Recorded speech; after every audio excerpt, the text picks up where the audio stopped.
Hey y'all, welcome back to my channel. Today we are talking all about should your student bring a car or not to college. Now this is always a highly debated topic on all social media pages for all colleges, those unofficial parent pages or those official parent pages.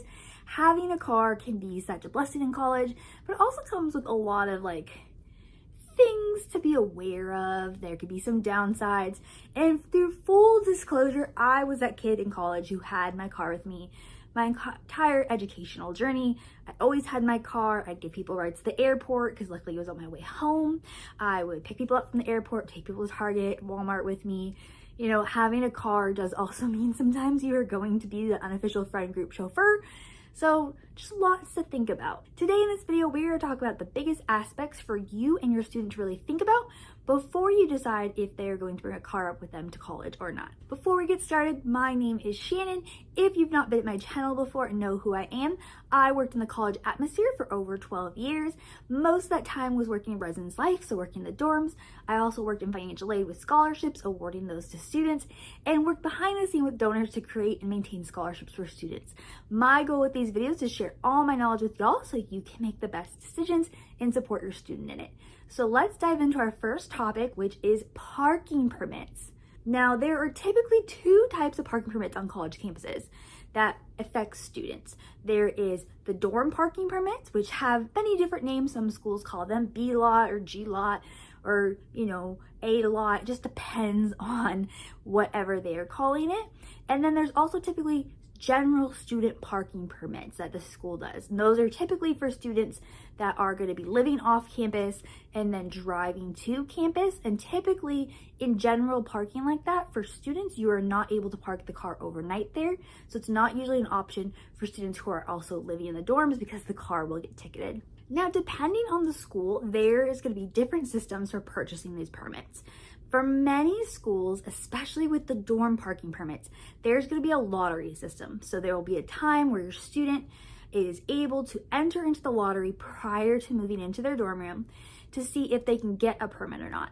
Now, that means they've won a spot, but they still then have to, during the set deadlines, purchase the permit.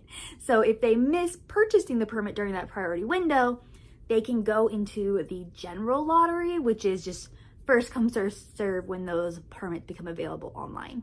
Now, I've actually seen that happen quite a few times where students get awarded, they enter the lottery, they get awarded a permit, and then they don't go purchase it during the purchasing time frame.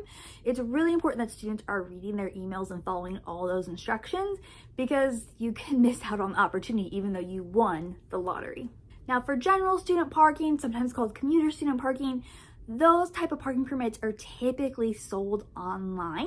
Some schools still do sell them in person, but for most they're online, and they will just have a start date and time of when sales open online, and if first come, first serve.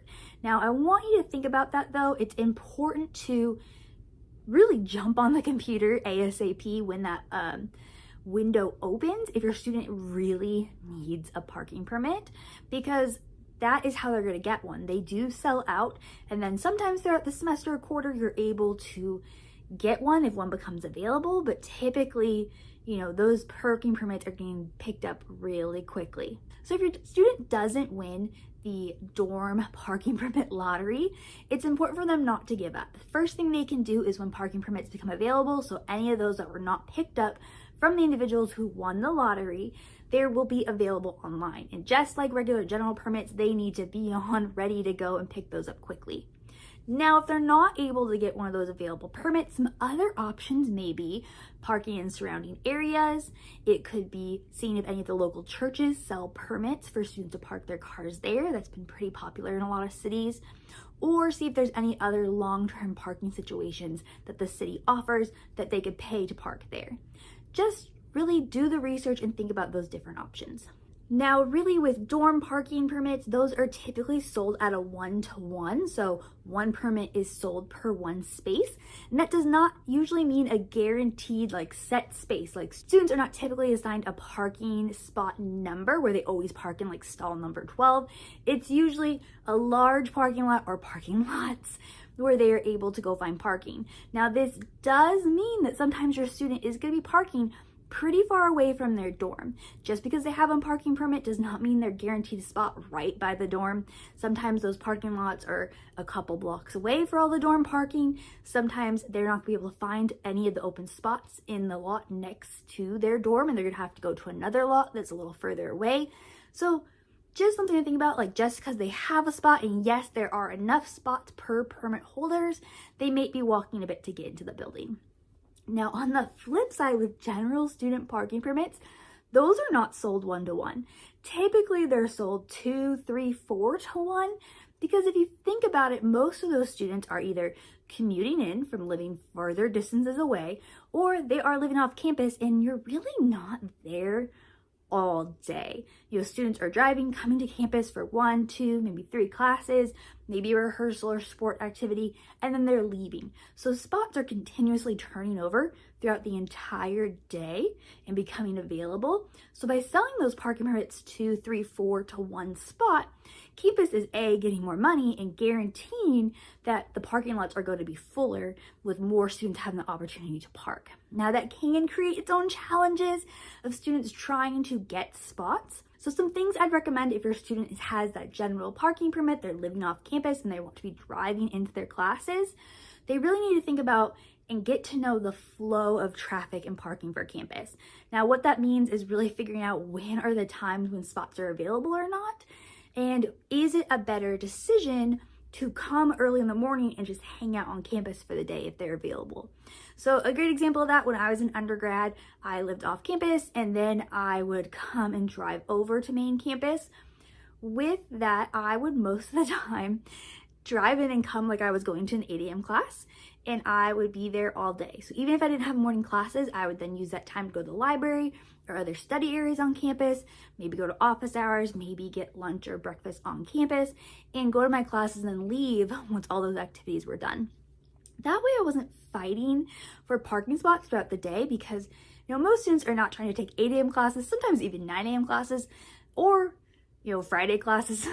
They're really trying to take those mid-morning, late afternoon classes. So as the day goes on, from like 10 to 4 is when the parking lots are typically the busiest, and students are always trying to find parking 10-15 minutes prior to class starting. And that becomes like this parking survival game of everyone trying to find spots and wait for people to back out. It's also important to note, if that is something your student wants to do, they only want to show up a few minutes before class, that they may need to hustle. So finding a parking spot, finding a student who is leaving their class, maybe it's 10-15 minutes prior to the next class starting, they need to wait for students to go out to that parking lot, move their vehicle so they can park, and then they're gonna need to book it to class. So things to think about, typically students need to plan ahead with parking. Now let's talk about costs of permits. This ranges widely depending on the university and can range depending on the permit as well. Dorm parking may have one price, general parking may have another, because general parking is not guaranteed parking. And I have seen this range anywhere from $150 to $300 a semester. So that is something important to note. For most schools, parking permits are sold by the semester or quarter. So your student is not guaranteed it for the entire academic year. There will be another deadline when they need to go ahead, fill out the paperwork, and purchase a permit again. Now, that can be a bit challenging when you think about it. For the most part, your student has to remember to do it. Most schools, if it is dorm parking, will send out an announcement a few weeks prior to when it's time to purchase the next permit, and give the students that entire timeline, just like they would in the beginning if they were a lottery winner. And they'll have a specific time where they are guaranteed to repurchase during that time period. But if they miss it, it goes into that open time period where anyone who didn't previously have a permit is able to purchase. So it's really important for them to be reading their emails, seeing those deadlines, and following through to make sure they get a permit. Now with generalized parking, there's typically not a guarantee that you'll just get one for the next semester or quarter. Most of the time, you just have to, when the window opens again to purchase, you gotta be on top of it and purchase one right away. And that is a cost that adds up. These permits are typically semester, quarter permits, so it's multiple costs throughout the year.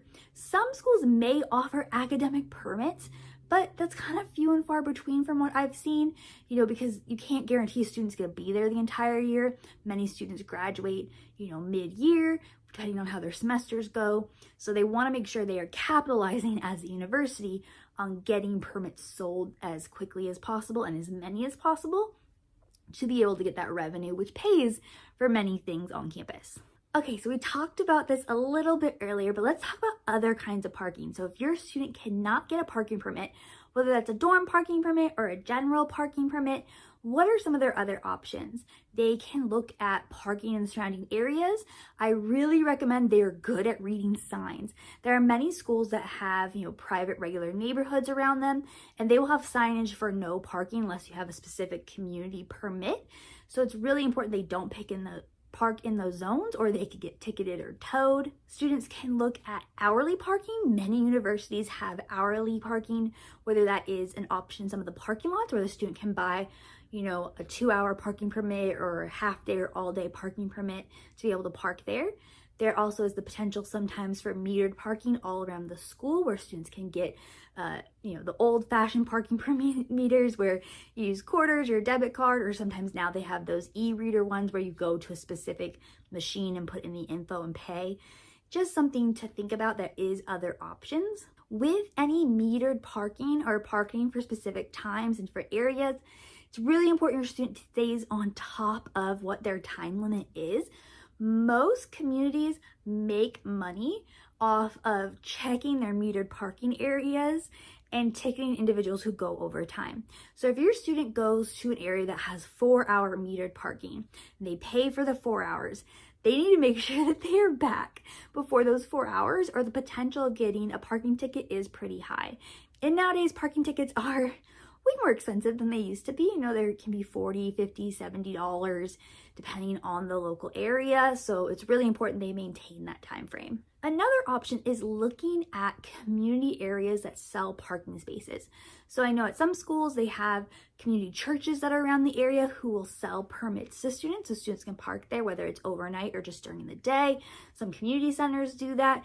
Areas that are not typically busy during like the academic hours may sell parking permits for students to be able to park there throughout the academic day. So it's another option to look at. A lot of community groups or some of those unofficial parent pages will have information on that. So let's talk about a few things that you and your student really need to talk through and think about, regardless if they have a parking permit or not.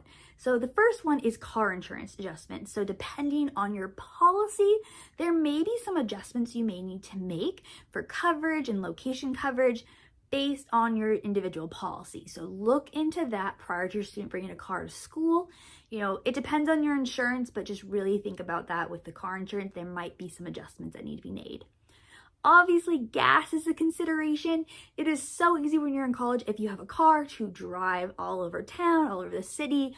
You become the unofficial chauffeur for your friends, taking people to the airport, to Starbucks, to the mall, to Target, Walmart, the grocery store. It's really easy just to use your car, and you're going to be spending gas money all the time. So it's also a conversation of, are they going to ask friends, for cash or to Venmo them if they're consistently giving them rides or giving them rides long distance. Now, breaks is also something to think about. Is your student, if they bring their car up, are they going to take that car home with them during fall break, winter break, and spring break, or are they to leave it there? If they're leaving it there, are they allowed to leave it there, depending on their permit or where they're living? Is it safe to leave their vehicle there? Is it a cold area and really their car should be started every other day to make sure the gas lines don't freeze?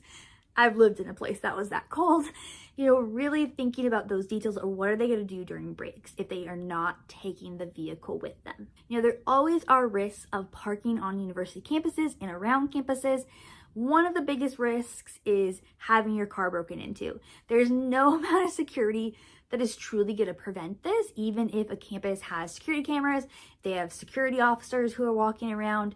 cars get broken into all the time. So it's really important with you and your student to talk through not leaving anything of value, whether that's financial value or, personal value in their vehicle, making sure nothing is very obviously left out because their chances of getting broken into increase the more they leave in their vehicle. And that also includes leaving things in the trunk, even if like an individual cannot see it, they're gonna, if they break into the car, they're also gonna look at the trunk. So just don't leave anything of personal value or monetary value in the vehicle. Another thing that can happen is students can have their tires slashed. Every now and then that can be a issue on college campuses where someone is doing, there's just a streak of someone loving to pop people's tires. That happened actually to me when I was professional staff living in the dorms. We had someone going around our city, around the university, just slashing people's tires. Super great. There's also some, hazing rituals of slashing people's tires that can happen at different universities. So something to think about, making sure that they have a spare tire available or have money saved up for a new tire. So let's talk about some other potential issues that can happen when your student is away at school. The first one is if the car itself is having issues. What is your student going to do about it? Do they know how to get it towed if it needs to be towed? Do they know how to get a new battery for it and install a new battery, which is pretty easy? Do they know how to jump a car to restart a battery, whether it's their own car, someone else's car? Do they have the supplies to jump a battery in their car? What if they get a flat tire? Do they have, the ability to fix it? Do they have a spare and a jack in their trunk? Do they have safety measures so they can wear those at night if needed to be reflective? Do they have, with your insurance, a way to call roadside assistance to come help them? There is the option you always could purchase. I know AAA has roadside assistance, which is a little over $100 depending on the policy you get per year, that will come and change your tire or tow you for up to like 100 miles depending on the policy. That can be an additional option if your regular insurance doesn't cover it. Your student has to be prepared for these emergencies just like they would as a regular adult once they're out of the household. Really, your student needs to be able to know their car, know how to fix a flat tire, know how to jump a battery or get a battery replaced, and also should know some of the local shops.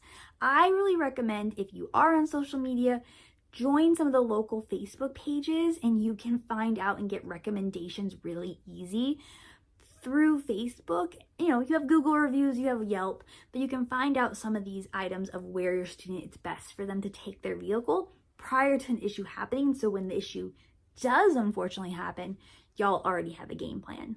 Alright, y'all, so that was a lot of information, but these are all things for your new student to think about if they're planning to bring a car to campus. Regardless if their car is going to be, parked in student parking for the dorms, if it's going to be being driven to campus for classes, or even just at their apartment complex or house, there's a lot of adult things that happen and they need to be prepared for them. So make sure to prepare your student ahead of time so you're not getting those frantic phone calls of them having no idea what to do. But also having those conversations about all of this cost. Having a car at college does have a lot of expenses. Depending on the place, there's parking permits, there's general maintenance of the vehicle, there's gas, there's insurance. If they have electric car, charging their electric car, that is a whole nother subset about permits for that, depending on the school they may have them. There's a lot of costs and something that they need to be aware of before they take on this huge responsibility. Alrighty, y'all, if you like this video, please go ahead and give it a thumbs up and subscribe to my channel. I post new videos every Monday. My Monday videos are all the college things. So I use all of the information I've gathered over my 12-year career to share with you. So that is tips about all the dorms, being an RA, scholarships, college issues, anything and all you can think of with colleges. I hope you all are having a wonderful day and staying healthy. I'll hopefully see you soon.